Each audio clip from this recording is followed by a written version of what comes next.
iyo utarahabwa aya mavuta ugera ukiyanga, ukanga n'Imana, ukavuga ngo ariko Mana. Yego. Data mu izina rya Yesu Kristo wa Nazareti, ndagushimye kuri Imana y'ibimenyetso n'ibitangaza, ngushimiye ukuboko kwawe gukomeye. Bana natwe muri iyi minota tugiye kuvuga ijambo ryawe, ntabarige na gato, hagarara nanjye mu izina rya Yesu. Magaritse kirugo y'umwanzi Satani, ndatuye imbaraga z'umwuka wera kuri njye no ku bantu bose bazumva ijambo, ni mu izina rya Yesu Kristo wa Nazareti. Amen. Amahoro y'Imana nabe kuri mwe, amazina yanjye yitwa Pastor Nsanzumwire Emmanuel, ngarutse mu ijambo ry'Imana. Nzanye ijambo rikomeye ryo gusigwa, cyangwa se iki cyigisho cyitwa gusigwa n'Imana, nicyo tugiye kuganira muri uyu mwanya. Reka dusome ijambo ry'Imana, ntabwo mvuga ku bwanjye, ndavuga ku bw'ijambo ry'Imana. Reka rero tugifashe kandi dusoma mu izina rya Yesu. Turasoma ibyakozwe n'intumwa, turasoma ibyakozwe n'intumwa igice cya mbere umurongo 8. Haranditse ngo icyakora muzahabwa imbaraga umwuka wera nabamanukira, kandi muzaba abagabo bo kumpamya i Yerusalemu, Yudaya yose ni Samariya, kugeza ku mpera y'isi yose. Amen. Reka kandi nanone dusome ijambo ry'Imana dusanga mu gitabo cy'umuhanuzi Yesayi igice cyaho cya 10. Turaza kubasoma umurongo 1 wa 27. Handitse amagambo ngo uwo munsi uwo mutwaro baguhekesheje uzakuva ku bitugu, kandi uzakurwa no ku buretwa bagushyizeho, uburetwa uzamarwa no gusigwa. Amagambo y'Imana.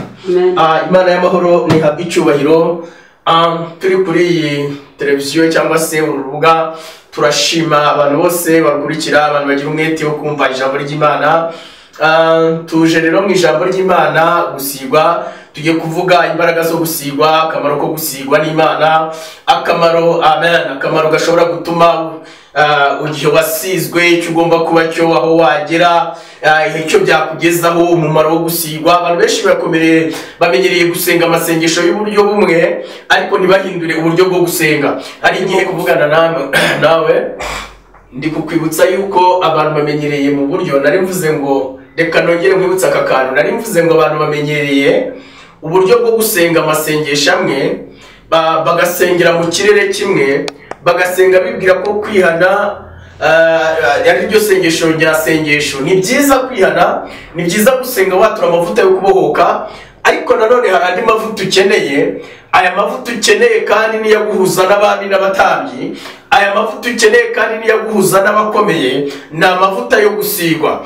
Amavuta yo gusigwa, ushobora kubura umukozi w'Imana, ushobora no kubura umunyacyubahiro runaka, ariko utaragira amavuta yo gusigwa, hanyuma wahanurira n'umuntu, ishusho yakubonamo akagera gupinga, akumva ibikuvamo byose ari Imana, ariko kubera yuko udafite amavuta yo gusigwa, yarangiza ntagire ikindi kintu akubwira, doka akagusuzugura, ntagire icyo akumarira. Ushobora kuba ufite amavuta akujyana kudepoza ahantu, kuko udafite amavuta yo gusigwa, warangiza ukagenda, wagera kuri biro uhaye dosiye yawe, kubera nta mavuta yo gusigwa gusa hari, yakwitegereza akabona ntabwo ukwiriye ako kazi, agatangira umwuka wo guhita gucukiya, nta n'ikindi cyari cyaba. Rero hari n'igihe umuntu avukana igishakwe, ukaba ufite imitwaro bagukoreye iwanyu. Bibiliya yavuze muri Yesayi igice cya 10 umurongo 27 ngo iyo mitwaro bagukoreye izakuva ku bitugu, ngo kandi uzakurwa no ku buretwa, ubwo buretwa bagushizeho, ngo uburetwa buzakurwaho no gusigwa. Mbere iki Bibiliya ivuze ngo ubwo bagushizeho, ntabwo ndamenya uburetwa bagushizeho umubare ubungana, ntabwo nzi ibiro bufite, ariko hari uburetwa bagushizeho butuma udepoza ahantu ntibyemere, hari uburetwa bagushizeho butuma ucuruza ugahomba, hari uburetwa bagushizeho muri karitsiye ucururizamo, umurongo uriho n'abandi bose bararangura kandi barangiza mukagurisha kimwe, ariko ni wowe ibyawe bitagenda. Rero ukeneye amavuta yo gusigwa, ukeneye amavuta yo kubohoka. Aya mavuta ndi kukubwira, aya mavuta Bibiliya izanye amavuta yo kugira ngo wisobanukirwe, umenye yuko icyo ukeneye uyu munsi ari ugusengera amavuta yo gusigwa. Aya mavuta yo gusigwa niyo benshi bakunze kwita igikundiro. Iyo igikundiro cy'Imana kikuriho, iyo ugeze ahantu hari ibintu bikumbira, buriya amavuta yo gusigwa ameze nka sumaku. Amavuta yo gusigwa nta muntu utayakeneye.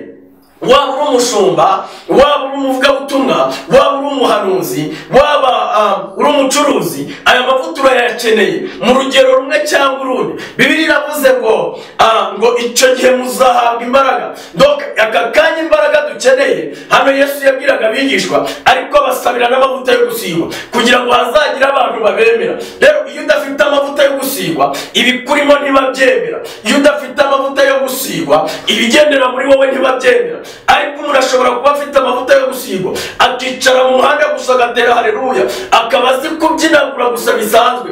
Mumbabarira ahangaha niba ari ikinyarwanda gicenge nkoresheje ngo kubyinagura, agakora ibintu bimeze nk'utwabasazi, ariko abantu bakamukunda bakamuyoboka kuko afite igikundiro. Wowe ugasanga ufite ibintu bya original, ufite ibintu bigaragara neza, ariko nta muntu ushobora kukuzaho. Bivuze iki rero? Biravuze ngo muri wowe ukeneye amavuta yo gusigwa. Hari abakobwa mwabyirukanye bakora ubukwe, wabareba ukavuga uti Kamere, Imana yamaye ubundi bwiza, ariko sinzi impamvu bambega. Ukeneye amavuta yo gusigwa, niyo mpamvu ubukwe bwawe bupfa. Ukeneye amavuta yo gusigwa kuko hari inenge bakubonamo, hari undi mwuka bakumvamo. Uwo mwuka impamvu bawukumvamo ni uko hari imitwaro bagukoreye. Yesaya yabivuze, iyo mitwaro bagukoreye uyikorerwa n'abarozi. Amen. Hari igihe uyikorerwa n'abarozi, hanyuma kandi umwuka w'abarozi ushobora kwitegereza muri famiye ukavuga ngo mvuka kwa pasiteri, mvuka mu miryango ikijijwe. Ntabwo ahantu nagira ngo nibutse abantu iki kintu. Batayo yamanukanye na Satani y'abamarayika yamanutse ku isi. Iyi batayo yigabanyije ibihugu, irangije yigabanya n'imiryango. Nta muryango n'umwe utagira umudayimoni uwukoronesha. Bisobanura iki? Ngo ni ngombwa kuhishurirwa umugambi wa wa mudayimoni, kugira ngo wa mudayimoni agufate, aguteza icyangiro. Yamara kuguteza icyangiro kugira ngo utangire ujye mu bapfumu, batangire kujya kugushaka. Iyo ugeze mu bahanuzi cyangwa se ukagira mu bakozi b'Imana, bya bintu by'ubuhanuzi ukabona ntibiciyemo, wihutira mu bapfumu. Iki nshatse kuvuga iki? Nshatse kuvuga ngo hari ukuntu uwo mudayimoni wo muri cya kiryango ukoronesha iyo famiye akuzaho, wanarongorwa umugabo akajya kubona nk'ikimbwa hasi, ntakubahe, ntaguha agaciro. Donc ukeneye deliverance y'aya mavuta. Ukeneye aya mavuta kugira ngo akuhagire, agukureho imikoshi na borokaje, agukureho imitwaro, agukureho ibintu. Donc gukora urakora, no kwiga warize. Niyo umuntu akureba mu bifatika ubona uri mwiza pe, ku by'abantu bareba uburanga babona uri mwiza, ariko nta muntu wakurambagiza mbere yuko Satani yagushizeho icyo cyasha, cyangwa se n'ibyo ucuruza Satani yabishizeho icyasha. Iyo bakugeze bakwangira ubusa. Iyo ufite rero iyo utarahabwa aya mavuta, ugeraho ukiyanga, ukanga n'Imana, ukavuga ngo ariko Mana, ni njyewe waremeye kubabara ku isi, ni njyewe waremeye guhora nshavuye, ni njyewe waremeye guhora nishima, ni njyewe waremeye guhora mbese Imana nakoze iki? Shuti yanjye, Imana igutumyeho ngo uyu munsi Imana iragukuraho imitwaro bagukoreye, igukure no ku buretwa, kandi uburetwa bukurwaho n'iki? No gusigwa. Gusigwa biguhuza n'abakomeye. Gusigwa wari uzi ko hariho n'abantu b'isi babifitiye amavuta y'igikundiro, agasohora indirimbo y'isi tuyisanzwe, ariko wajya kubona ukabona abantu barayikurikiye, ukabona abantu barahuruye, ukabona abantu kandi wakumva ibintu acuranga ukumva ni ibintu bitajyanye. Ariko kuko afite ya mavuta, abantu bakamuyoboka, imigisha ikamuzaho, ibintu bigakoreka. Ndi kuvuga iki?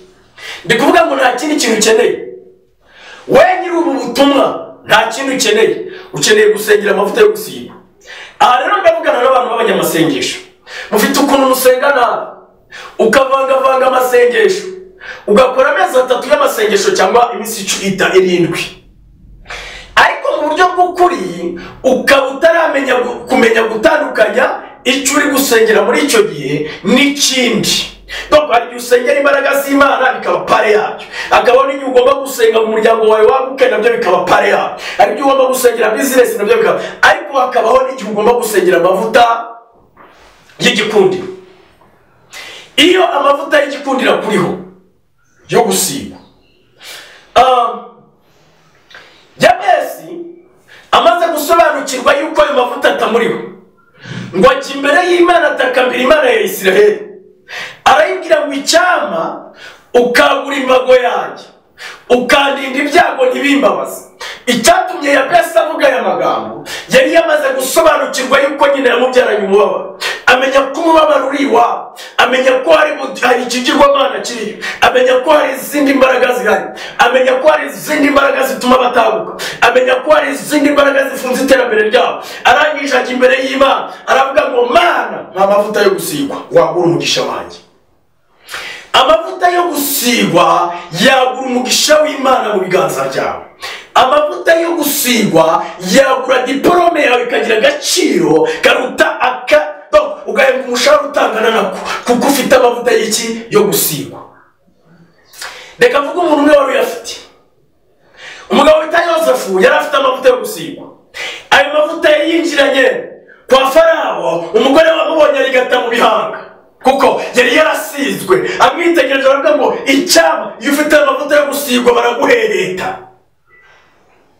Umugore wa Farawo atangira kumuhereta, ko amurebana amaso y'imbabazi, atangira kumubwira ibintu bidasobanutse. Aramubwira ngo njyewe amavuta andiho ni amavuta yo gusigwa, sinayanduza.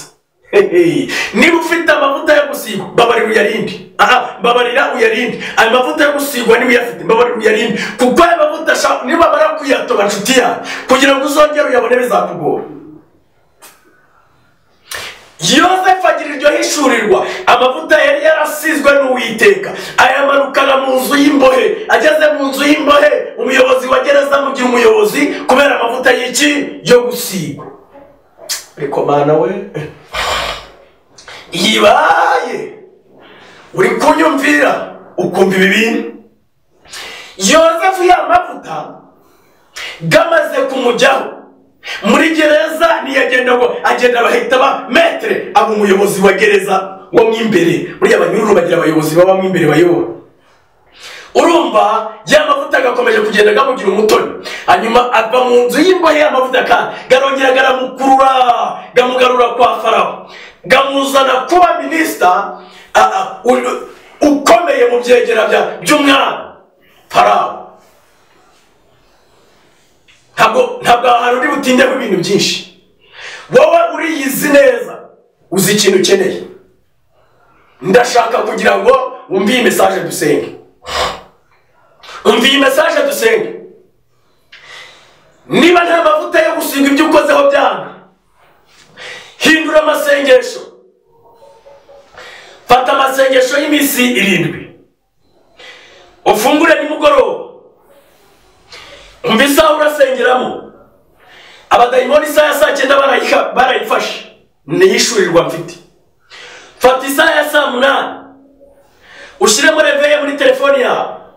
Saa 8 nizijya zigera z'ijoro, ujye ubyuka ubwira Imana ngo amavuta yo gusigwa nk'aya Yosefu, amavuta yo gusigwa nk'aya Yosefu, amavuta yo gusigwa nk'aya Yosefu. Nsigwe uburanga bwanjye, nsigwe mu bana banjye, nsigwe mu rubyaro rwanjye, nsigwe kuri diplome yanjye, nsigwe ku iseta yanjye. Abayifunze, abarozi bayifunze, ubu buretwa bakizeho bwo kubura ibyo kurya, bwo kubura akazi, bwose mukujeho amavuta yo gusigwa. Uranyumvishe? Nurangiza iyi minsi 7 uzampamagara. Nurangiza iyi minsi 7 uzagenda wapurika ibintu byawe, uzagenda utangiza umushinga wawe, uzagenda ukubita mu rushundura urebe ko amafataza. Donc biragusaba gusengana ubwenge, biragusaba kutavanga amasengesho, biragusaba kumenya icyo uri gusaba n'icyo ugambiriye kubona. Urasaba rero amavuta yo kugira gute yo gusigwa. Nari ndimo mvuga gutyo.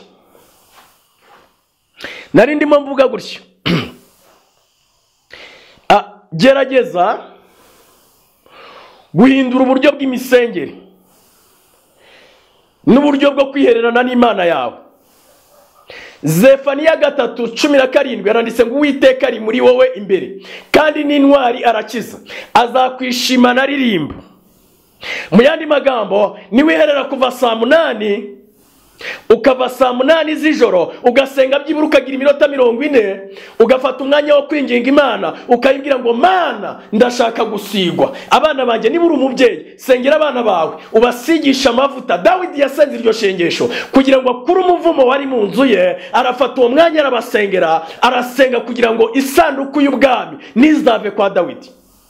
ababyeyi bo muri iyi minsi ntabwo dufite ihishurirwa yo gutereka abana bacu mu mavuta. Niyo mpamvu barangiza amashuri bagashaka akazi bakakabura. Niyo mpamvu bajya gutangira ibishoro twabahaye ngo bajye kugerageza amahirwe bakagaruka barira. Ntabwo turi kubategura, kandi hari imitwaro na karena inyuma navuze ko iriya batayo yazanye na Satani yigabanyije ibihugu, hanyuma yigabanya n'imiryango. Bivuga ngo nta muryango n'umwe udafite umudayimoni wawukoronesha. Dusengane ihishurirwa, dusengere mu mwuka, byibura mu myuka nk'ibiri ikomeye, umwuka wo kumenya, umwuka w'ubuhanga n'ubwenge. Umwuka wo kumenya n'ubuhanga n'ubwenge uduha kumenya neza ibyo dusaba, kandi uduha kumenya neza uburyo bwo kubana n'Imana. Uyu mwuka Bibiliya yavuze ngo icyakora muzahabwa imbaraga. Mu mbaraga dukeneyemo umwuka w'ubwenge n'ubuhanga n'ubumenyi byo kumenya gusaba. Ibi nitumara kubimenya, dufite ukuntu turi buhindura imisabire, twarangiza tugasaba nk'abanyabwenge, tukagira karande z'igifamiye tuvamo, tukagira n'izindi mbaraga tujyamo. Nari ndimo mvugana nawe wankurikiye, ndi kuvugana n'uwanyumvishije wese. Fata isaha ya saa 8 ujye usenga, ugeze saa 9 cyangwa se saa 8 n'igice, ushyiremo reveil, ugerageze iminsi 7, uyisabiremo amavuta yo gusigwa, ubwira Imana igukure ku buretwa. Hanyuma uzambwira nyuma y'iyo minsi, uzampamagara cyangwa uzatwandikira kuri comment, uzatubwira ngo bya bintu mwigishije naragiye ndabikora, hanyuma nakiriye igitangaza cy'Imana. Nari narabuze akazi, nari narabuze ukuntu nigenza, ariko maze kumva ubutumwa mwigishije, menya guhishurirwa ko gusenga no guhishurirwa ko kubana n'Imana. Ibi bizatuma ujya ugira abandi ukomeza, kuko nanjye nabimenye bingoye, kandi aho nabimenyeye hari icyo Imana yakoze. Hari andi mavuta yampaye, hari ahandi hantu kwagurira. Reka twinjire mu mwanya wo gusenga, twinjire mu kanya, kuko narindi kuguha umurongo w'ubutabazi bwawe. Ndi kukwinginga rero ngo usengere muri uwo mwuka, ubwire Imana ngo Mana, ndabizi ko hari abadayimoni b'igisekuru, ndabizi ko hari imyuka yamfunze, ndabizi ko hari uburetwa ndiho. Ubu buretwa nashizweho, reka mbukurweho no gusigwa. Reka amavuta yawe yo gusigwa mbeho. Usengere muri uwo mwuka iminsi 7, hanyuma ku munsi wa 7 utangire kujya kwa Afurika. Usenge, Imana izabana nawe mu izina rya Yesu. Mana, ndagushimye mu izina rya Yesu Kristo wa Nazareti. Ndagushimye kubw'ubuntu bwawe, ndagushimye kubw'imbaraga zawe. Reka abana bawe bagire ihishurirwa, bagire ubwenge mu izina rya Yesu Kristo. Bamenye gusaba, basaba iby'umumaro mu izina rya Yesu. Bamenye gutandukanya amasengesho, bamenye gusaba gusigwa, bamenye gusaba ubwenge, bamenye gusaba ubuhanga, kuko muri wowe ariho hava umwuka w'ubwenge n'ubuhanga. Muri wowe niho biri. Rero nyemerera ubane nabo, ubahe ubwenge, ubahe irindi hishurirwa, bahe amayere yo gutsinda Satani, ubahe amayere yo kuva mu bigeragezo, ubigishe yuko Mwami hari karande zitugota, kandi atari uko ibindi bintu byose byibanze byo kudutabara bidahari. Ibyo byose bikaba bihari, ariko tukaba turi ku buretwa twashyizweho na Satani. Nyemerera rero ukure ubwoko bwawe kuri ubwo buretwa. Urakoze, ndagushimye, cyubahiro no gukomera bibyaha. Urakoze Mana ko abantu bazahamagara bagatanga comment, bakavuga neza imirimo yawe, bakavuga ko wakoze. Natuye umugisha ku buzima bwabo, bakimera gusenga isengesho, n'uzabyumvira wese azakorera muri aya mavuta, muhesheje umugisha wo gutera imbere ku byazagerageza kugusaba byose. Amen. Shalom. Imana y'amahoro nibaho umugisha. Hanyuma dukeneye wakomereza kuri uru rubuga, bari mu mahanga muraza kubonaho email turi bushyireho, hanyuma muzadukorera kurikiramo ukoresheje email, mutuvugishe. Abakoresha WhatsApp murayibona, n'abashaka kudutera inkunga zitandukanye muzakoresha iyo nomero, mudendereye uko umutima nama wanyu wababwiye. Shalom.